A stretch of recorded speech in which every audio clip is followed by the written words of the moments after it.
From the Oklahoman newsroom, this is an OU update. I'm Jenny Carlson here with Brooke Pryor. And Brooke, today we're talking softball because the Sooners are getting ready for regional action. Starts Friday, and they are hosting in Norman, picked as the #4 overall seed in the NCAA tournament. What's your impression about how the Sooners are feeling about the seeding? We'll get to the regional pairings in a second, but the seeding in this NCAA tournament, how are they feeling about that? You know, I think the seeding matches up with where they expected to be. Patty Gasso said after OU won the Big 12 championship over the weekend that if they were anything below a 5, it would essentially be a disgrace. I don't know that she used the word disgrace, but she had some very strong feelings about that.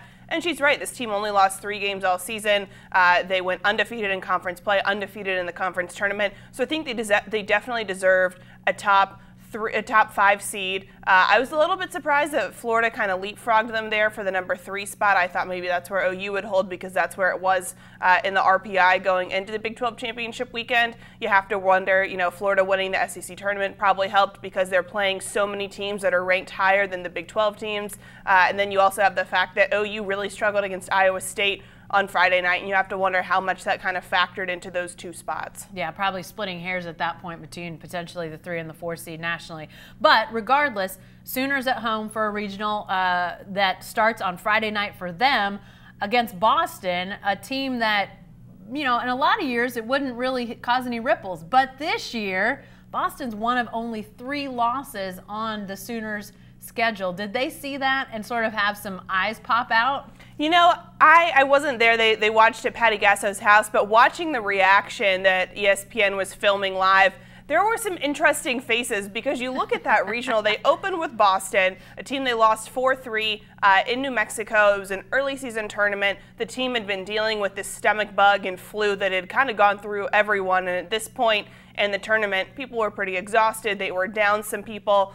So I think it's one of those losses that wouldn't have happened otherwise. But there were just some interesting things around that. They had some games that were rained out earlier. And so I think that seeing that team again, you have to think, wow, this committee is really going for drama. I mean, when you look at how all the regionals shook out, OU's has the most storylines. I mean, I'm wishing we had another day this week so I could write more stories about all the different things that are at play in the Norman Regional. Well, you talk about Boston being one of those few losses, a stomach bug maybe induced loss for the Sooners, but you look at the other 2 teams who the Sooners will have to either play in a winner's bracket situation or a loser's bracket situation after their game, and that's Tulsa and that's Missouri. And again, you talk about drama and storylines. Both of those teams would hold great drama for the Sooners as well. Yeah, exactly. Tulsa's the team last year that nearly ended OU's season before it could really begin a Women's College World Series run. That game, I believe, went to 10 innings. OU ended up winning. So that was kind of the point at which OU rallied around itself through the rest of the postseason. They kind of point to that Tulsa game as being the moment.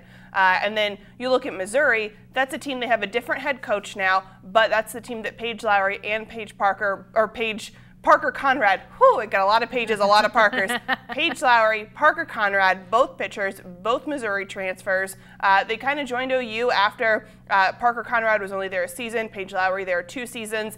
And they talked about the culture there, the emotional distress that they went through, and now they're going to face their former team. Obviously, it'll look a lot different with a different head coach. It doesn't quite have the same vibe, but still, I mean, you got to think that they know some of the girls on the team. They are familiar with the Tigers. So I feel like the committee kind of looked at this and said, how much drama can we give OU? And they just threw every single team that could possibly have a great storyline in that regional. So as a beat writer, I'm really excited for it. I don't know how excited the softball team is. Well, it all starts on Friday night at 6, and then it depends on who wins, who loses. It's a double elimination situation. It'll be Saturday and Sunday as well. But if the Sooners can survive the drama-filled regional that they find themselves in, they have home field all the way up until the Women's College World Series, and then that's only 20 or so miles from their home field.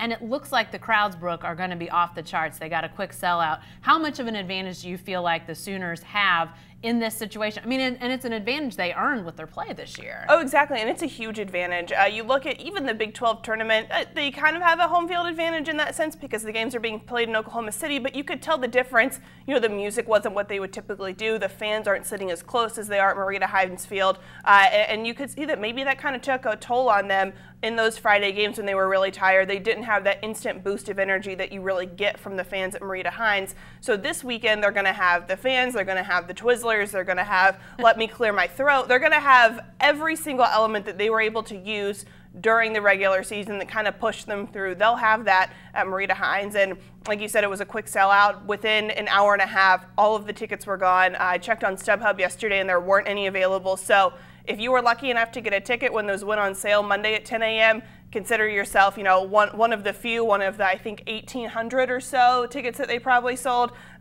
So it should be a really exciting atmosphere. All right, again, 6 p.m. on Friday night, OU faces Boston in their first game of the regional down in Norman. If you can't get a ticket, if you didn't get a ticket, it's on ESPN2. Be sure to stay with the best coverage team anywhere at newsok.com and every day in the Oklahoman.